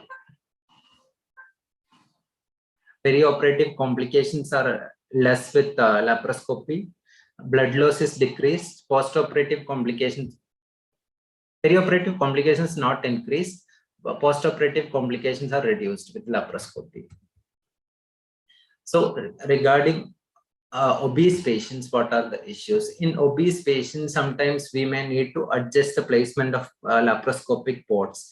The left subcostal margin for the Varieties needle can be used. So the supra-umbilical port for the initial scope, and the lateral port should also be placed a little higher up. So these are the adjustments needed in obese patients. So what are the problems in obese patients? There is a high rates of conversion in obese patients. If we are doing a laparotomy, there is a high chance of wound infection. Then there is high perioperative complications like venous thromboembolism, the difficult GA. Another difficulty is in positioning the patient on the OR table. These are all the possible problems. So what do we do if a patient comes with incomplete staging? A patient who had undergone a TAH-PS or TAH alone without diagnosing endometrial cancer. So again, this NCCN have a good guidelines. So if they are at low risk or low intermediate risk, such patients can be observed. Even low intermediate risk patients can be offered vaginal brachytherapy. But this high intermediate risk and high risk patients should be treated with repeat staging. Before repeat staging, we should actually look at the surgical risk, because many of these patients are obese and they have undergone a recent surgery. So when we do a restaging, we should balance the risk of the repeat surgery with the evidences that we are gaining. And if you are doing a repeat staging, the minimally invasive surgery is preferred. So regarding the treatment for recurrences, even in recurrences, surgery is possible, but surgery is done only when complete resection with a clear margin is obtained. In patients who didn't receive any radiation after initial surgery, such patients should be treated with radiation. If the patient is already received radiation, such patients, when there is recurrence, they should be treated with exentration if complete resection can be achieved. If surgery is not possible, a re-irradiation can be tried. So for summarizing, ovarian preservation can be tried in very highly selected motivated patients. Uterine preservation is also possible in a very highly selected group of patients. Currently, surgical staging is done to identify the high-risk group that is prone for recurrences. Sentinel node technique is is the standard of care for current standard of care for low risk and low intermediate risk group patients with there is reduced morbidity with equal efficacy. And for staging endometrial cancer, minimally invasive surgery has proven to be oncologically safe and effective. Surgery for isolated pelvic recurrence is also possible. Thank you. Thank you, ma'am.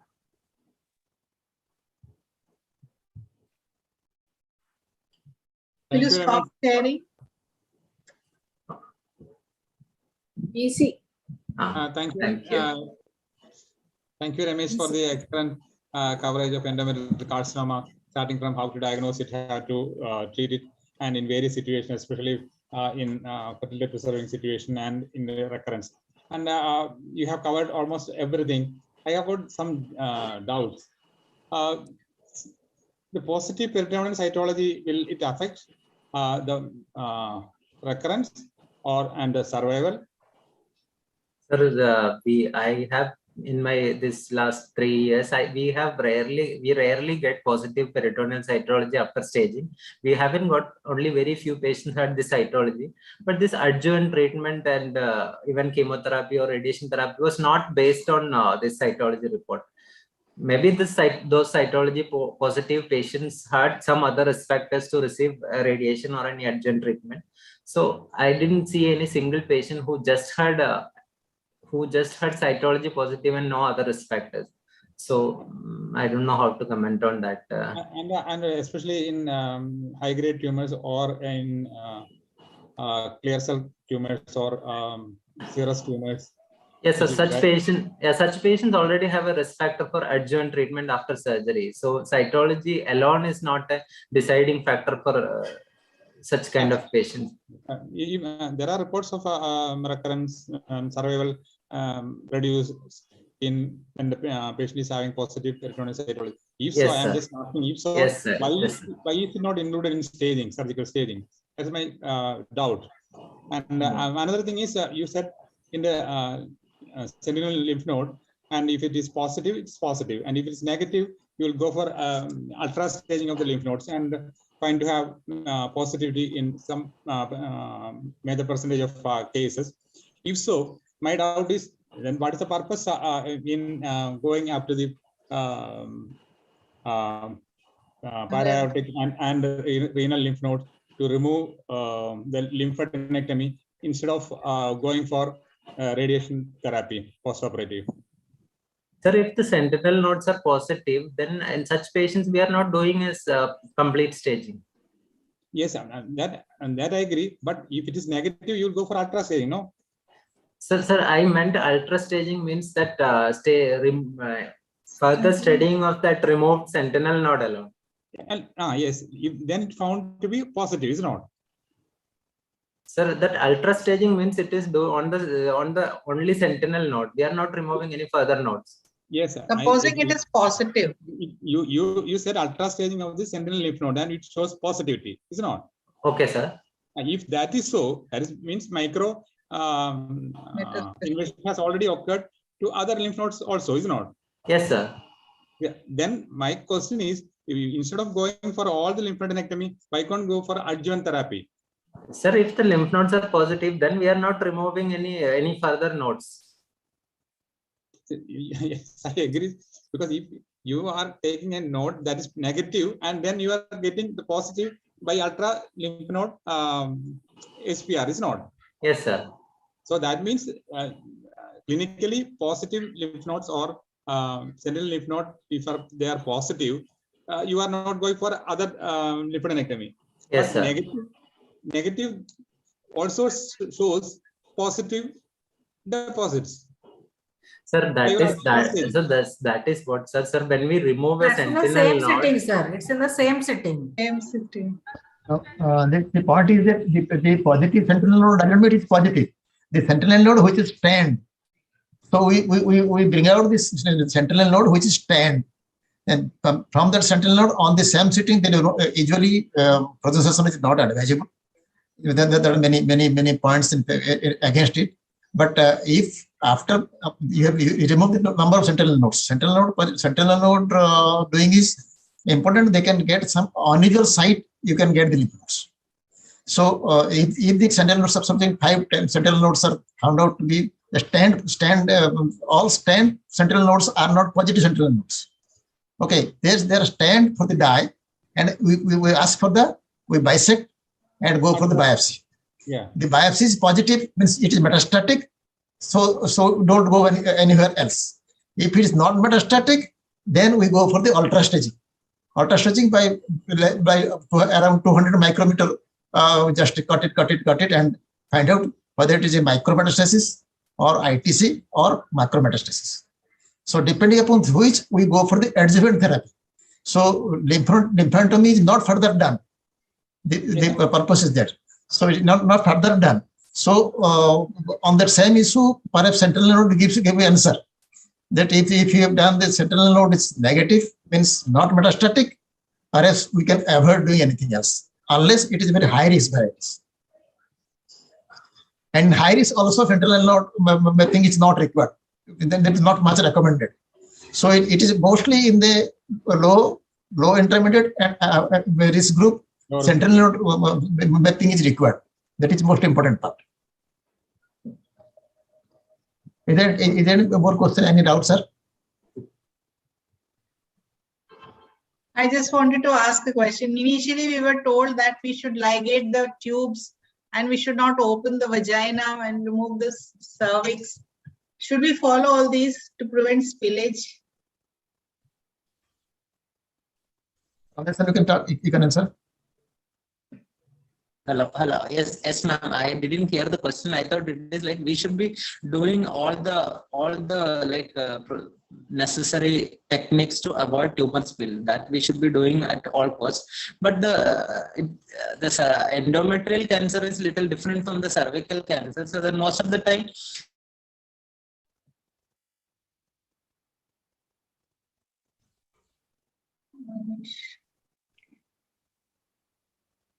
Oh.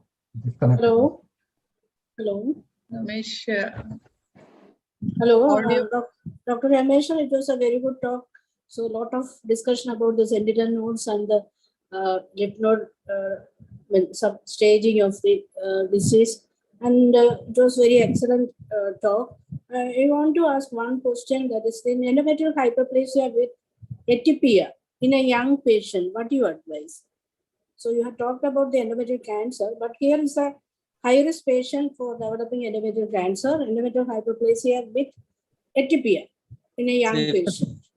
If the family is completed, then it is the same. No, it is a young patient, not family completed. So that is the controversy. That is a difference of opinion. So yes, how to in such patients, whether to advise pregnancy and then do the staging, or how to follow. Yes, ma'am. In such patients also, if they are very keen on conception, we can go for this progesterone treatment. But before that, we should be doing a very thorough curettage. We should be doing an MRI, because many times this atypical endometrial hyperplasia will have coexisting carcinomas along with them. So we should be doing a complete, not just a pipple. We should be doing a thorough curettage of like almost every tumor has to be curated out. If possible, if some people are doing a hysteroscopy and resecting the tumor, if the MRI is showing no evidence of invasion, after that we can give them progesterone, high dose progesterone for 3 to 6 months and repeat the biopsy and see. A very keen, highly motivated patients. Can you advise pregnancy or not? That is a problem. That is a controversial issue, and also it is very difficult to answer that question also. So that's your opinion. Yes, ma'am. Okay, thank you. Thank you.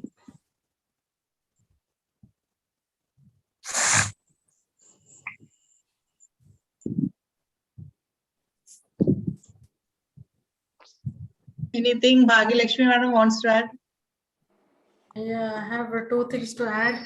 One is about the Mayo criteria. Rameshan, I'll just disagree a bit to you that tumor size is now removed from the Mayo criteria. So 2 centimeter is no more there. So it's a modified Mayo criteria now.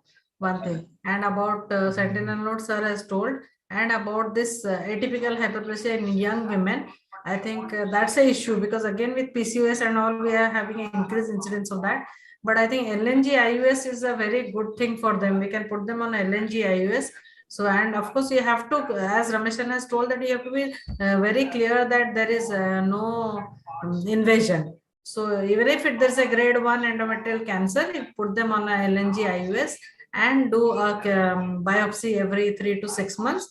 And if it is reversing, I think you can allow them for pregnancy, and that should be very early pregnancy. And maybe not wasting time, we can Go for ART. some ART facilities so that we don't waste time. And of course, at the end of fertility, it has to be removed, because there's always a chance again that it will go back to some kind of malignancy. Only LNGI may not be effective at all. So you have to give, along with that, it should give progesterone also. High dose progesterone. Yes, it should progesterone, but because it is a low dose now, 20 microgram per day, LNGI. So you have to give progesterone. Yes. But you have to 100% sure, because around 56% cases of atypical hyperplasia associated associated with malignancy. Most usually low grade, but it is associated with malignancy. So one should be very careful. One should be 100% we should be 100% sure that we have removed everything, and it is not malignant. There is no invasions. So one should be very careful about that, because yes, and IVF is there. Mostly we should think of way for IVF.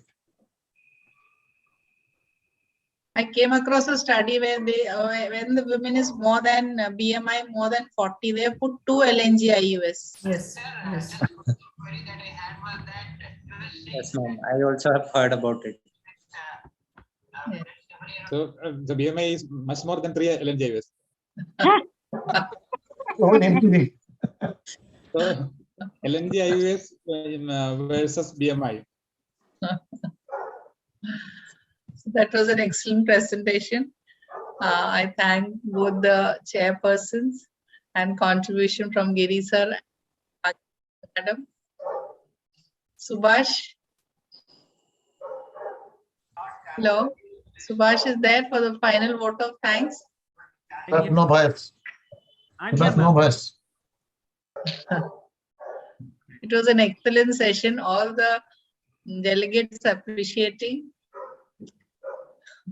Mama. Subhash, final vote of thanks.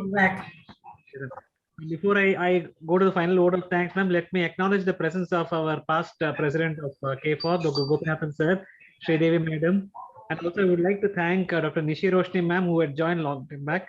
Also Dr. Professor Radha Devi also. I'm very happy to see a few of our senior members from Odisha also, ma'am. Manoranjan sir is here, then Janmajay sir is there. So it's very nice that, to see a lot of seniors who have joined us. Again, Dr. Anita Rajari is also here from Delhi. Thank you, ma'am. Thank you very much for joining. I'm sure it was useful to a lot of us. Also acknowledge the presence of the treasurer of the Caricature Society, Dr. Sajala Vimal Raj madam also. Right. Thank you, ma'am. Now over to the official vote of thanks. Let me thank the chief guest of the day, Dr. Bhagyalakshmi madam, who acceded to our request and accepted. Thank you, ma'am. Thank you very much. Again, I would like to thank Dr. Amay Purandare sir, who actually, in a very short notice, agreed to be the guest of honor. Of course, no words are enough to thank Dr. Sushil Giri sir. Sir is actually he was not in the pink of health. Still, sir, obliged to my request. I'm really grateful to you, sir, for accepting my request just 48 hours prior, sir. And also to our own Rameshan. Rameshan, thank you very much for that wonderful talk. Again, I would like to thank the stalwarts of our society, Professor Chelama madam, Professor Vinay Chandran sir, for accepting our request and being the chairperson of the day. Again, I think no program of Calicut Society can be cut short without thanking our boss, Professor P.K. Shekharan sir, who has been with us all along. And thank you very much, sir, for guiding us through this. Sir, the comments in there though. It was an excellent program. Dr. Giri as well as Rameshan covered every aspect of the topics. Thank you very much. And I think there were some students also. They have also immensely benefited by your presentation. Thank you. Thank you once again. Thank you. And before I go, I would like to also acknowledge the presence of Professor Sheila Shane madam, our past president. So madam, thank you, ma'am. Thank you very much for joining us, Sheila madam, and also Hira madam also. Again, I would like to thank all the delegates who have joined for the evening, and also especially the as Shekharan said, all the postgraduates here. again, I would like to thank, again, as I keep saying, the last but not the least, the backbone of the tech team of Caricature Society, Dr. Rajesh. Thank you very much, Dr. Rajesh, for helping me out at the last moment. My laptop has crashed, so that's why I was on the phone. Thank you very much, Rajesh. Again, thanks to all the professors. I think it's a mini RCC and a Calicut collaboration.